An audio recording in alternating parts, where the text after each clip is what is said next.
নমস্কাৰ আপোনালোকে চাবলৈ আৰম্ভ কৰিছে জেডি নিউজৰ বিশেষ অনুষ্ঠান prime time of the day. আজি দেশৰ লগতে ভাৰতৰ বিভিন্ন প্ৰান্তৰ পৰা কেইবাটাও গুৰুত্বপূৰ্ণ খবৰ যুগুত কৰা হৈছে। তাৰে ভিতৰত প্ৰথমটো খবৰেই হৈছে এটা বহুতেই বেছি গুৰুত্বপূৰ্ণ খবৰ। পুৱাই মুখ্যমন্ত্ৰী ডক্টৰ হিমন্ত বিশ্ব শৰ্মাই বাংলাদেশী আৰু উচ্ছেদক লৈ কৰিছে বৃহৎ ঘোষণা। এই সন্দৰ্ভত মুখ্যমন্ত্ৰীগৰাকীয়ে কয় যে যি ঠাইত সন্দেহজনক মানুহ আছে নাইবা বিদেশী মানুহ আছে তাত আমি উচ্ছেদ কৰিমেই। বাংলাদেশী আৰু উচ্ছেদক লৈ নতুন ঘোষণা কৰিছে এনেদৰে এতিয়া মুখ্যমন্ত্ৰী হিমন্ত বিশ্ব শৰ্মাই। ইয়াৰ উপৰিও মুখ্যমন্ত্ৰীগৰাকীয়ে কয় যে আমি লক্ষ্য বান্ধি লৈছোঁ, কামত আমি আগবাঢ়ি আছোঁ। অখিল গগৈ পতাৰ কাৰণে লাগিব, কাৰণ তেওঁ তাত ভূত আছে, কিন্তু তেওঁতো তাত মাটিৰ পতা দিব নোৱাৰিব। অখিল গগৈ মন্ত্ৰী কেতিয়াও হ'ব নোৱাৰে, লগতে চৰকাৰো তেওঁৰ ভুলতো নাহে। উচ্ছেদ চলি আছে আৰু চলিয়ে থাকিব। এনেদৰে এতিয়া ডাঙৰ ঘোষণা কৰিছে ৰাজ্যৰ মুখ্যমন্ত্ৰী ডক্টৰ হিমন্ত বিশ্ব শৰ্মাই। মুঠতে যেনেকৈ হওক, যি ঠাইত সন্দেহজনক মানুহ আছে, বিদেশী মানুহ আছে, তাত আমি উচ্ছেদ কৰিমেই, এই মন্তব্য কৰিছে হিমন্ত বিশ্ব শৰ্মাই। পৰৱৰ্তী খবৰটো হৈছে নৰেন্দ্ৰ মোদীয়ে বোলে ভোট চুৰি কৰি প্ৰধানমন্ত্ৰী হৈছিল। এই অভিযোগ আমাৰ নহয়। প্ৰধানমন্ত্ৰী নৰেন্দ্ৰ মোদীৰ বিৰুদ্ধে এনেদৰে এতিয়া অভিযোগ তুলিছে বিৰোধী দলপতি তথা ৰাহুল গান্ধীয়ে। ধাৰাবাহিকভাৱে ৰাহুল গান্ধীয়ে নিৰ্বাচনী আয়োগৰ বিপক্ষে কেইবাটাও অভিযোগ উত্থাপিত কৰি আহিছে আৰু তাৰ সমান্তৰালকৈ আজি নৰেন্দ্ৰ মোদীয়ে ভোট চুৰি কৰি প্ৰধানমন্ত্ৰী হৈছিল বুলি দাবী উত্থাপিত কৰিছে বৰ্তমান সময়ত বিৰোধী দলপতি ৰাহুল গান্ধীয়ে। আৰু এই সন্দৰ্ভত সবিশেষ তথ্য চাওঁ আহক ফুল স্ক্ৰীনৰ জৰিয়তে। পুনৰ জনাইছোঁ, ভোট চুৰি কৰি প্ৰধানমন্ত্ৰী হৈছিল নৰেন্দ্ৰ মোদী। ভাৰতৰ প্ৰধানমন্ত্ৰীৰ বিৰুদ্ধে এই বিস্ফোৰক অভিযোগ তুলিছে ৰাহুল গান্ধীয়ে। প্ৰায় 6.5 লাখ ভোটাৰৰ তথ্য পৰীক্ষাত ভোট চুৰি ধৰা পৰা বুলি দাবী উত্থাপিত কৰিছে এতিয়া ৰাহুল গান্ধীয়ে। ৰাহুল গান্ধীৰ মতে 6.5 লাখ ভোটাৰৰ ভিতৰত আছে প্ৰায় 1.5 লাখ ভুৱা ভোটাৰ। ৰাহুল গান্ধীয়ে তোলা অভিযোগ অনুসৰি ভুৱা ভোটাৰৰ জৰিয়তে লোকসভা নিৰ্বাচনত নিজৰ আসন বৃদ্ধি কৰিছিল ভাৰতীয় জনতা পাৰ্টীয়ে। ৰাহুল গান্ধীৰ মতে যদি এনেকৈ 15খনো আসন বৃদ্ধি পাইছিল তাৰ সহায়তহে প্ৰধানমন্ত্ৰী হৈছিল নৰেন্দ্ৰ মোদী। অৱশ্যে ভোট চুৰিৰ জৰিয়তে বিজেপিয়ে 70ৰ পৰা 100খন আসন বেছিকৈ লাভ কৰাৰ দাবী জনাইছে এতিয়া ৰাহুল গান্ধীয়ে। আৰু তাৰ সমান্তৰালকৈ ভাৰতীয় নিৰ্বাচন ব্যৱস্থা মৃত বুলিও এতিয়া দাবী উত্থাপিত কৰিছে ৰাহুল গান্ধীয়ে। ইয়াৰ উপৰিও নিৰ্বাচন চলোৱা সংস্থাক চৰকাৰৰ অধীনত কৰি লোৱাৰ দাবী জনাইছে এতিয়া ৰাহুল গান্ধীয়ে। পৰৱৰ্তী খবৰটো হৈছে পুনৰ ঋণ ল'বলৈ তৎপৰ হৈ পৰিছে ৰাজ্য চৰকাৰ। এইবাৰ পুনৰ আহি থকা 5 আগষ্টত প্ৰায় 900 কোটি টকাৰ ঋণ ল'ব অসম চৰকাৰে। ইতিমধ্যে ঋণৰ বাবে ৰিজাৰ্ভ বেংকতো প্ৰস্তাৱ দাখিল কৰিছে বিত্ত বিভাগে। পূৰ্বৰ দৰে এইবাৰো চৰকাৰী বণ্ড বন্ধকত থৈ 10 বছৰীয়া ম্যাদত ঋণ ল'বলৈ সাজু হৈ পৰিছে ৰাজ্য চৰকাৰ। কিন্তু আশ্চৰ্যকৰ কথাটো হ'ল যে যোৱা 29 জুলাই তাৰিখে 500 কোটি টকাৰ ঋণ লৈছিল এইখন ৰাজ্য চৰকাৰে। কিন্তু বৰ্তমান মাত্ৰ এসপ্তাহৰ ব্যৱধানত পুনৰবাৰ আহি থকা 5 আগষ্ট তাৰিখে প্ৰায় 900 কোটি টকাৰ ঋণ ল'বলৈ তৎপৰ হৈ পৰিছে এনেদৰে এতিয়া ৰাজ্য চৰকাৰ। আৰু এই সন্দৰ্ভত সবিশেষ তথ্য চাওঁ আহক ফুল স্ক্ৰীনৰ জৰিয়তে। পুনৰ জনাইছোঁ, পুনৰ ঋণ ল'বলৈ তৎপৰ হৈ পৰিছে এতিয়া ৰাজ্য চৰকাৰ।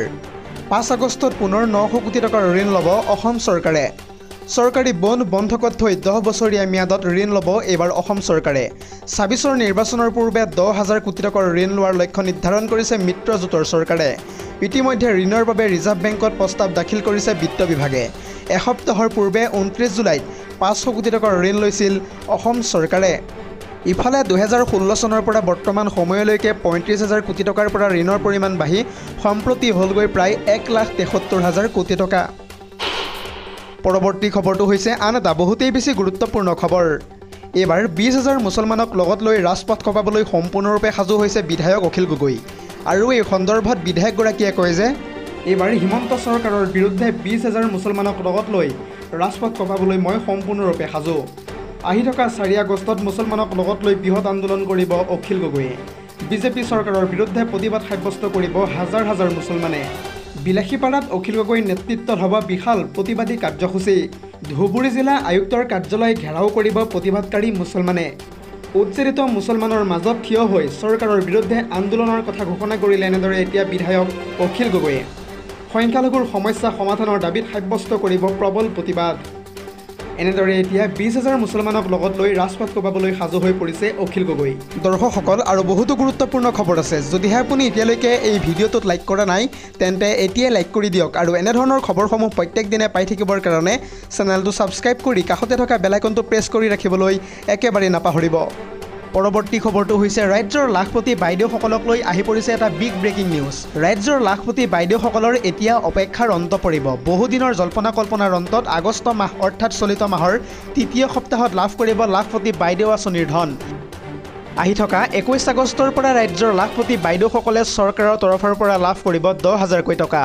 এনেদৰে এতিয়া সংবাদ মাধ্যমৰ আগত খন্তেক সময়ৰ পূৰ্বে বৃহৎ ঘোষণা কৰিছে মুখ্যমন্ত্ৰী ডক্টৰ হিমন্ত বিশ্ব শৰ্মাই।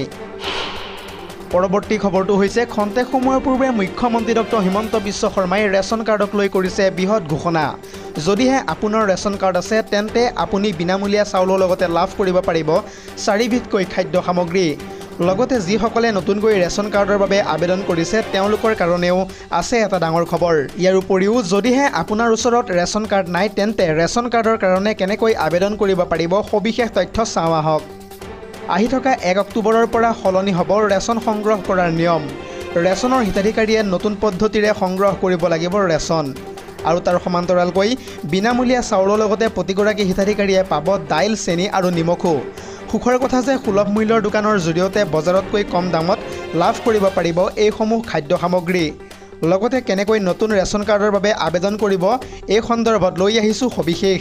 প্ৰথমতে আপুনি pds.assam.gov.in নামৰ ৱেবছাইটত গৈ ৰেচন কাৰ্ডৰ কাৰণে আবেদন কৰিব লাগিব।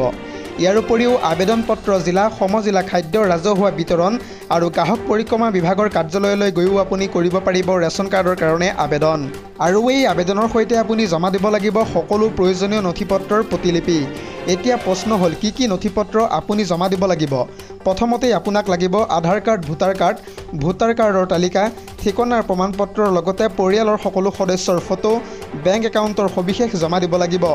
এইবোৰ নথিপত্ৰ জমা দিলেই নহ'ব, প্ৰপত্ৰখন শুদ্ধ আৰু সম্পূৰ্ণৰূপে পূৰণ কৰা হ'ব লাগিব আৰু তেতিয়াহে সেই প্ৰপত্ৰখন গ্ৰহণযোগ্য হ'ব।